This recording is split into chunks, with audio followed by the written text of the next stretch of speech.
Hello friends, welcome back in my channel air study. इस video में start करेंगे class 9th science की book का chapter 3 atoms and molecules. Atoms क्या होता है? एक स्मॉलेस्ट यूनिट, और मॉलिक्यूल्स होता है इन स्मॉलेस्ट यूनिट को बना के जो चीज़ बनती है उसे हम कहते हैं मॉलिक्यूल्स। तो यहाँ पे हम एटम्स और मॉलिक्यूल्स के बारे में सब चीज़ें पढ़ेंगे चैप्टर 3 में। एटम्स क्या होता है, मॉलिक्यूल्स क्या होता है, इनके लॉ क्या होता है ना, हर चीज़ हम इस चैप्टर में डीपली रीड करेंगे। तो यहाँ पे फर्स्ट पैराग्राफ में क्या दे रखा है? Ancient Indian and Greek philosophers have always wondered about the unknown and unseen form of matter. Philosophers जो लोग, मतलब आपको पता है फिलोसफर्स कौन होता है? फिलोसफर जो कि किसी भी चीज़ के ऊपर डीपली स्टडी करता है। जैसे कि एक लैपटॉप है, लैपटॉप कैसे बना, उसके अंदर क्या क्या चीज़ें यूज़ हुई है ना, हर चीज़ जो ज़्यादा सोचते हैं किसी भी चीज़ के बारे में, उन्हें हम कहते हैं फिलोसफर्स। अब यहाँ पे लिखा हुआ है about the unknown and unseen form of matter. Matter पता है ना आपको क्या होता है? हर चीज़ एक तरीके की मैटर है। आप जो पेन यूज़ कर रहे हो, बुक यूज़ कर रहे हो, हर चीज़ मैटर होती है। तो यहाँ पे है अननोन और अनसीन। अननोन और अनसीन का मतलब है, जैसे कि आप यहाँ पे यूज़ कर रहे हो एक तरह का लैपटॉप, तो जो हमारा यहाँ पे लैपटॉप के अंदर सामान यूज़ किया गया है लैपटॉप को बनाने के लिए, उससे हम कहेंगे एटम्स, है ना। मान लो एक ये सामान है, एक ये एटम है, एक और एटम, एक और एटम, इन सब चीज़ों को मिला के आपकी जो चीज़ बनी यहाँ पे लैपटॉप, तो इन सब चीज़ों को हम कहेंगे atom. The idea of divisibility of matter was consider long back in India around 500 BC, है ना। हज़ारों साल पहले, आप समझ सकते हो हज़ारों साल पहले ये मैटर जो है ये इंडिया में आया था, कि मैटर कोई चीज़ होती है, ये इंडिया के अंदर ये मैटर एक तरह का कंसिडर हुआ था हज़ारों साल पहले। And Indian philosopher Maharshi Kanad posted that if we go on dividing matter, मतलब पदार्थ, है ना, हिंदी में से पदार्थ कहता है, मैटर का मतलब होता है पदार्थ, we shall get a smaller and smaller particles. तो यहाँ पे एक इन्होंने इंडियन फिलोसफर का नाम बताया है जिनका नाम है महर्षि कन्नड़। इन्होंने क्या कहा था कि अगर आप मैटर को स्मॉलर से स्मॉलर पार्टिकल में डिवाइड कर सकते हो, ultimately are time will come when we shall comes across the smallest particle beyond which further division will not be possible। और जबकि आपको एक स्टेज आपकी ऐसी आ जाएगी, मान लो कोई एक मैटर है, मैटर को आप यहाँ पे स्मॉल से स्मॉल चीज़ में कन्वर्ट कर रहे हो, आपने मैटर को डिवाइड कर दिया, फिर और डिवाइड कर दिया, है ना। तो इस तरीके से एक स्टेज ऐसी आएगी जब आप उसे ना, आप उसे और डिवीज़न नहीं कर पाओगे, उसे और डिवाइड नहीं कर पाओगे। ही नेम दैट पार्टिकल्स परमाणु। तो जो हमारा ये एटम है इसको उन्होंने नाम दिया था परमाणु। अदर इंडियन फिलोसफर्स, काफ़ी इंपॉर्टेंट नेम है परमाणु, एग्जाम में भी आ सकता है कि एटम का दूसरा नेम क्या है, परमाणु। Another Indian philosopher Pakudha Katyayana elaborated this doctrine and said this that particles normally exist in a combined from which give us various forms of matter। तो इन्होंने क्या कहा था, एक और यहाँ पे इन्होंने, मैं इंडियन फिलोसफर का नाम बताया है, तो इन्होंने कहा था कि जैसे कि आपकी एक एटम है, ये हमारा दूसरा एटम है, तो ये सब मिला के आपको एक मैटर देता है। जो एटम्स होते हैं आप देखोगे अधिकतर जुड़े होते हैं, और आप उसे किसकी फॉर्म में देखते हो? मैटर की फॉर्म में।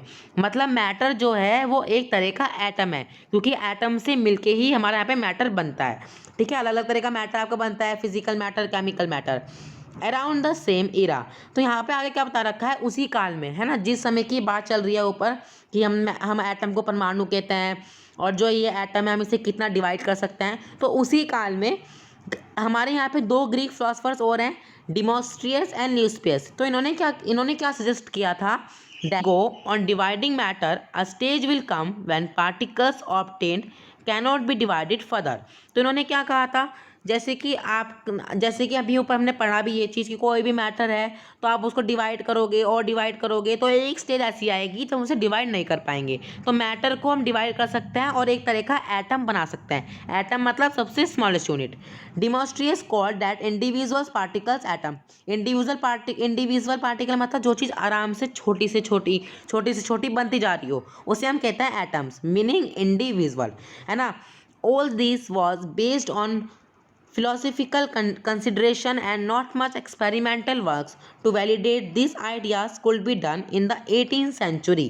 ठीक है, ये सब चीज़ें किस में हुई थी? 18th century 200 साल पहले ही हुआ था, मतलब, है ना। 200 साल पहले क्या हुआ था, जो हमारा मैटर है, एटम्स हैं, इन्होंने इस चीज़ को यूज़फुल बनाया, इस चीज़ को किसी फिलोसफिकल एक्सपेरिमेंटल वर्क के लिए यूज़ में लाया, है ना। आइडियाज़, मतलब कैसे किसी को आइडिया आ गया एकदम के जो मैटर है, एटम है, इन्हें हम किसी एक्सपेरिमेंटल वर्क के लिए भी यूज़ में ला सकते हैं। By the end of 18th century, 18th century की लास्ट तक जो साइंटिस्ट हैं उन्होंने रिकॉग्नाइज किया, उन्होंने देखा, उन्होंने समझा कि जो एलिमेंट्स होते हैं और कंपाउंड्स होता है इनका जो बीच का डिफरेंस है वो चीज़ देखी 18th सेंचुरी की लास्ट तक, है ना। आपको पता है ना एलिमेंट्स और कंपाउंड्स क्या होता है, पीछे पढ़े थे हमने एलिमेंट्स क्या होते हैं और कंपाउंड्स क्या होते हैं, चैप्टर 2 में पढ़े थे, लास्ट पार्ट ही था प्योर सब्सटेंस के बारे में कि प्योर सब्सटेंस दो तरह के होते हैं, एलिमेंट्स और कंपाउंड्स।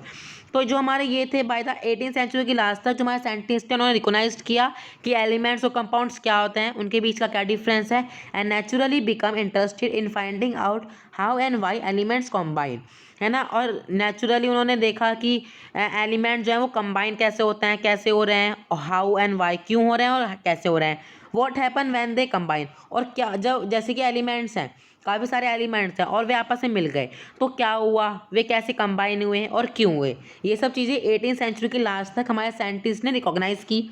एंटोइन लावेजियर एक और साइंटिस्ट का नाम है, led the foundation of chemical science, इन्होंने क्या किया, केमिकल साइंस को फाउंड किया, फाउंडेशन है केमिकल साइंस के, by establishing two important law, कैसे इस्टेब्लाइश करके दो इंपॉर्टेंट लॉ को पता है ना, लॉ क्या होते हैं, दो important law of chemical combination के दो इंपॉर्टेंट लॉ को इस्टेब्लाइश किया है। और यहाँ पे इन्होंने दो लॉ करे, 3.1 लॉ ऑफ केमिकल कम्बिनेशन, यहाँ पे फर्स्ट लॉ था इनका law of conservation of mass, और सेकंड लॉ था लॉ ऑफ कांस्टेंट प्रोपोर्शन, ठीक है। तो यहाँ पे एक और साइंटिस्ट का नाम है जिन्होंने दो तरह के लॉ को इस्टेब्लाइश किया, लॉ का नाम मैंने आपको बता दिए। तो इस वीडियो में बस हम इतना ही करेंगे वरना वीडियो काफ़ी ज़्यादा लंबी हो जाएगी। तो पार्ट टू में हम लॉ के बारे में समझेंगे, जो कि एक है यहाँ पे law of conversion of mass, और एक और लॉ है। तो यहाँ पे हमने समझा एटम्स के बारे में, एटम को किसने किया, कितने साल पहले हुआ, फिर हमने एटम को यूज़फुल कब बनाया 18th सेंचुरी की लास्ट में, है ना। तो इस वीडियो में बस इतना ही। अगर आपको वीडियो अच्छी लगी हो तो चैनल को सब्सक्राइब करना, वीडियो को लाइक करना। Thank you for watching.